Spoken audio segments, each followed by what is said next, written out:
Thank you for clicking on the video. Welcome back to the channel. This is another review for Kandi and the Gang, Season 1, Episode 7, An Invitation Situation. Chandrika and Dom, they meet for drinks. So that I don't have to do this back and forth, because they flip back and forth in this scene.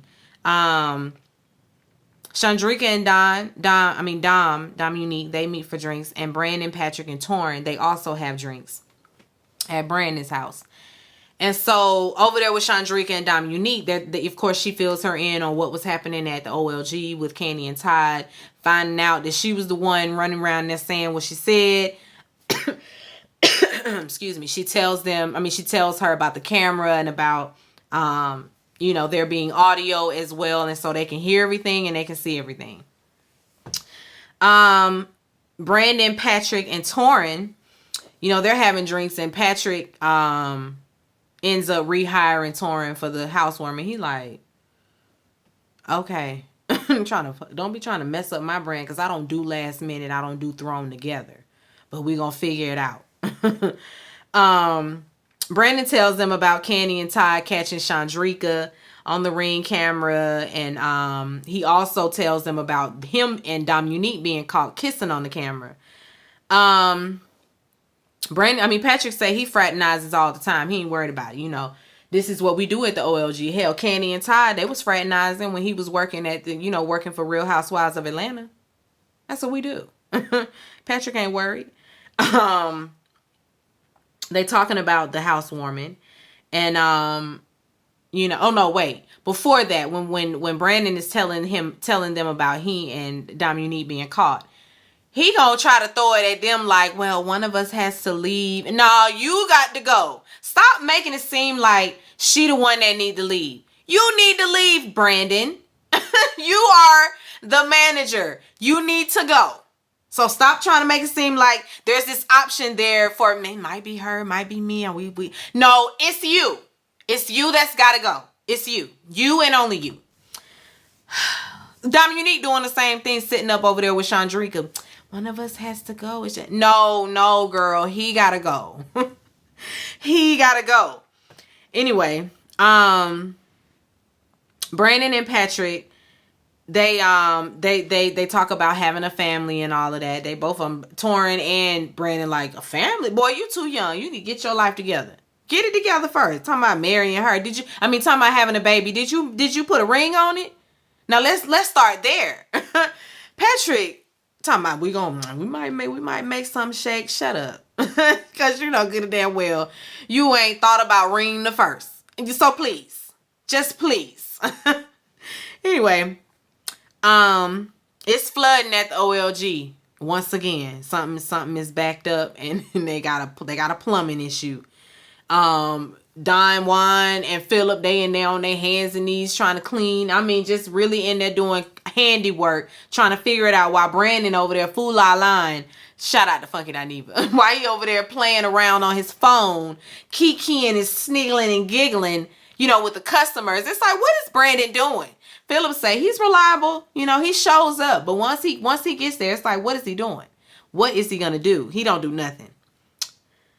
Brandon got to go. It made no sense for Don Juan and Philip to be the ones over there doing. I guess somebody got to stand around and manage. But he wasn't even doing that.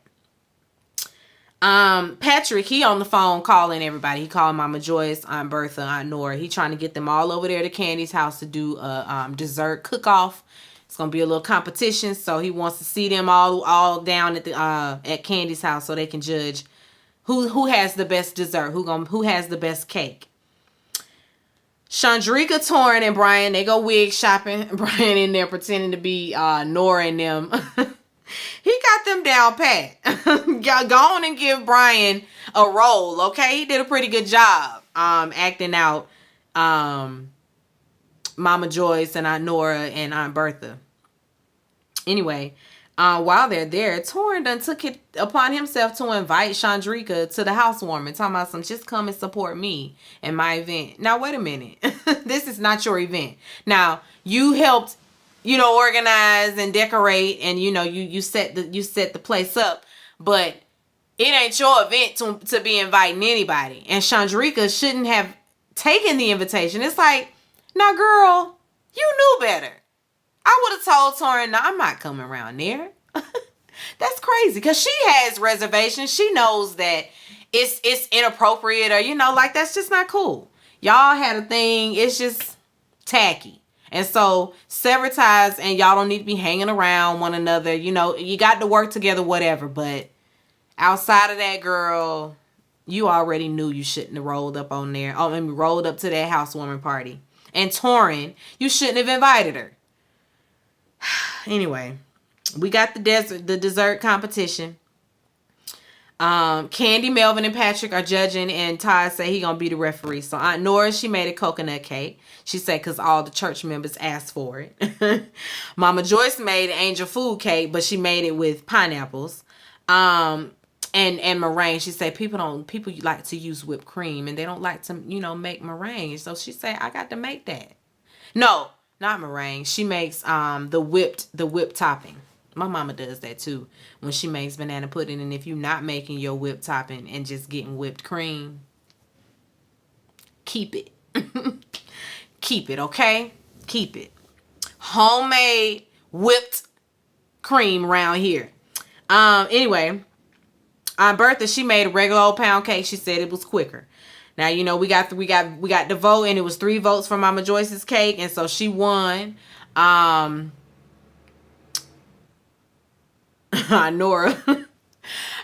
in the confessional, basically she's like she demands a recount.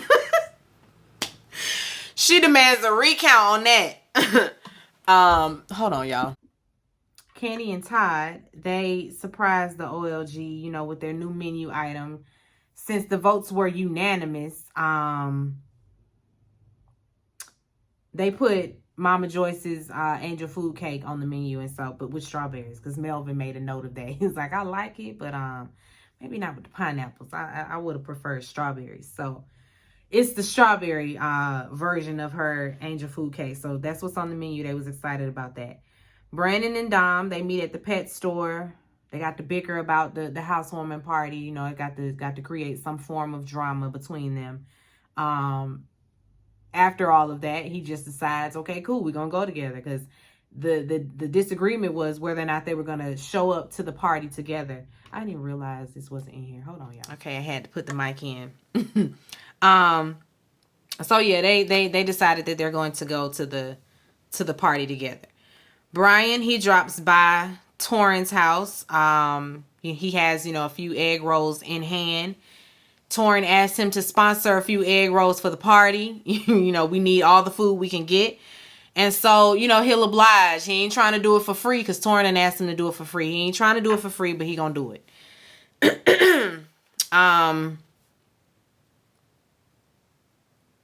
Okay, Melvin and Patrick, they're at the house. It's the day of the party. They're getting ready. Patrick done came upstairs in his Body by Safari waist trainer. I guess to listen, plug your girlfriend's business. You better.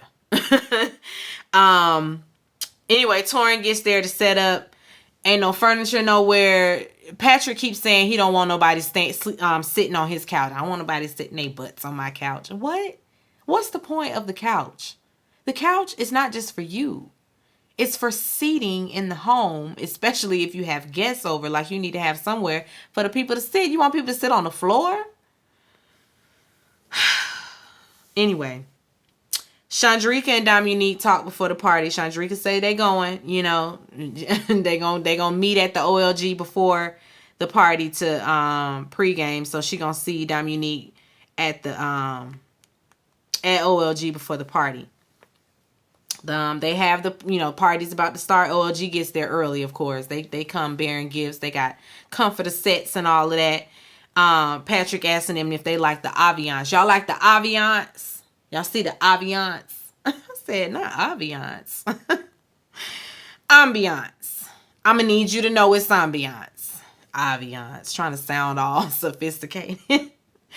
Anyway, Nora want to know where the chairs. Where is the chairs? Where are the chairs? Ain't nowhere to sit. Again, Patrick say he don't want y'all butts on his couch. Mama Joyce, she get that ass together by not having no tissue, because before they arrived, Melvin and Patrick was like, let's take the tissue out of the bathroom because nobody need to be doing number 2. He done wrote on the mirror, no number 2. If I got the boo-boo and I'm there, I got the boo-boo. You don't tell people what to do if they got to go to the bathroom. Like, that's tacky. Put the tissue back in the damn bathroom. You shouldn't be having people use your bathroom anyway. There should be a powder room somewhere in this place. Anyway, Kandi and Todd, they show up. Brian comes and everybody comes and shows up, and and Torrance trying to make it a vibe, and so they have somebody there to play the guitar. He's on the acoustic guitar, and Brian get up there singing Amazing Grace. It was giving, y'all remember that episode of The Simpsons when Bleeding Gums was performing the national anthem, and Lisa was the only one still standing once that man was finished singing after he drug out the national anthem like black folk do. Listen, I love that scene because, well, for one, it's funny. 2, the man was singing. I mean, singing down. Brian ran us all up and down and through Amazing Grace. I'm just like, if you do one more run. Anyway, Kandi had the nerve to be in her confessional trying to mock it. And I'm like, now you need to be quiet. Sit back and eat your food, Kandi Burruss Tucker. Because you really don't, listen. let's just not do that. Let's not poke fun at vocals. Anyway, parties happening, parties going on, and Dominique and Brandon, they finally show up because they was at the bar with Chandrika and June. They went on ahead to the party first. She said, I'm gonna go up first, I'm gonna see what's going on. And then they went up and kind of left Chandrika and June just standing downstairs outside. And she finally tells them, we didn't come alone. Chandrika and June are downstairs outside. And Safari says, well, they can stay outside. Torrin, Patrick, and Safari, they go outside, And Torrin walk up like, what y'all doing standing out here? And Patrick's like, they outside. I didn't think I had to say y'all wasn't invited. Now, listen, I had been drinking when I threw the invitation out there. I was just being kind. But I didn't think I needed to come back and tell you not to come. Yeah, y'all not really welcome. My girlfriend ain't really comfortable with you being there. We had a pass. And so I respect my girlfriend and you respect yours. Chandrika was like, cool, say less. She turns around, takes her man and goes on up the curb, She can't be mad with nobody but herself because she shouldn't have went. She shouldn't have went. Regardless of she's being mature and taking the high road, but she shouldn't have went around there. Back in the house, Safari got attitude now with Torrin. I just don't know about you. You're just so unpredictable. So I'm watching you. In the confessional, Todd and Kandi just they don't really know about Safari. It's just like something about her. They just like, she's kind of like, she's just no conversation, no smile, no nothing. And she's very off-putting. Very. Anyway, Brandon over there kissing on Dominique in front of everybody. And everybody's just like, so y'all just gonna really be a couple right now? Didn't we say that this needed to be over with? Didn't we talk to y'all about this? Like, y'all can't even keep it cute around all of your co-workers? Think of it like you at work. Like, keep it cute. Keep it cute and casual. No, they hugged up. He kissing all on her, rubbing all on her booty in front of the OLG. They just they're not here for Brandon at all. That's where we end.